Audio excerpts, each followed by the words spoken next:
केंद्र सरकार के इन प्रयासों के बीच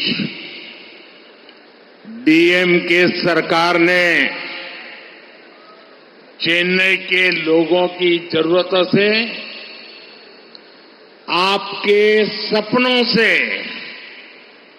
मुंह फेर रखा है। अभी कुछ समय पहले इतना बड़ा साइक्लोन आया, चेन्नई के लोगों को इतनी परेशानी हुई, लेकिन डीएमके सरकार ने मदद करने की जगह लोगों की मुश्किलों को और ज्यादा बढ़ाने का काम किया। डीएमके के लोग संकट के समय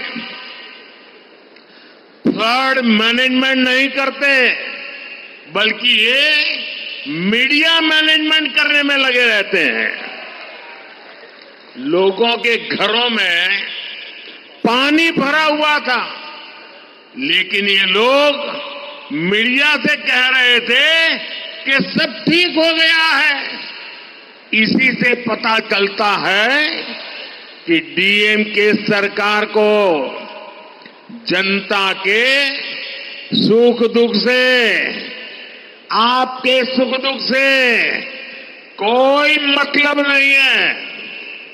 நண்பர்களே, ஒருபுறம் மத்திய அரசு தமிழ்நாடு மற்றும் சென்னையின் எதிர்காலத்திற்காக பணியாற்றி வருகிறது.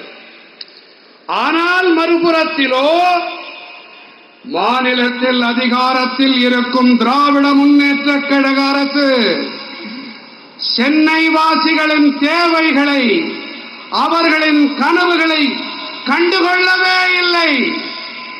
சில காலம் முன்புதான் மிகப்பெரிய புயல் வந்தது.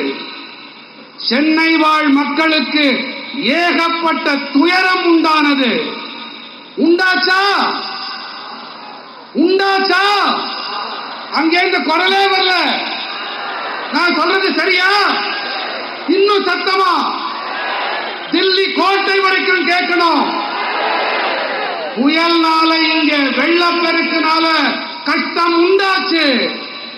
ஆனால் திமுக அரசாங்கம் அவதிப்படும் மக்களுக்கு உதவிக்கரம் நீட்டுவதற்கு பதிலாக அவர்களுடைய துயரத்தை மேலும் மேலும் அதிகப்படுத்தும் வேலையை செய்திருக்கிறது. திமுகவை சேர்ந்தவர்கள் பெருவெள்ள பெருந்துயர் காலத்திலே வெள்ள மேலாண்மையை செய்வதில்லை. மாறாக என்ன செய்கிறார்கள்? ஊடக மேலாண்மையை செய்கிறார்கள். ஊடகங்களை சரிகட்டுகிறார்கள். சரியா? மக்களின் வீடுகளுக்குள்ளே வெள்ள நீர் நிரம்பிவிட்டது. ஆனால் இவர்கள் ஊடகங்களிலே என்ன சொல்லுகிறார்கள்? பாலும் தேனும் ஓடுகிறதாம், வெள்ள நீர் ஓடவே இல்லை என்கிறார்கள். திமுக அரசாங்கத்திற்கு மக்களின் துக்கங்கள், துயரங்கள் பற்றியெல்லாம் சுத்தமாக அக்கறை இல்லை, கவலை இல்லை. தமிழ் மக்களே, உங்களை பற்றியும் கவலை இல்லை, தமிழ்நாட்டை பற்றியும் அக்கறை இல்லை என்பதுதான் இதிலிருந்து நன்கு தெரிய வருகிறது.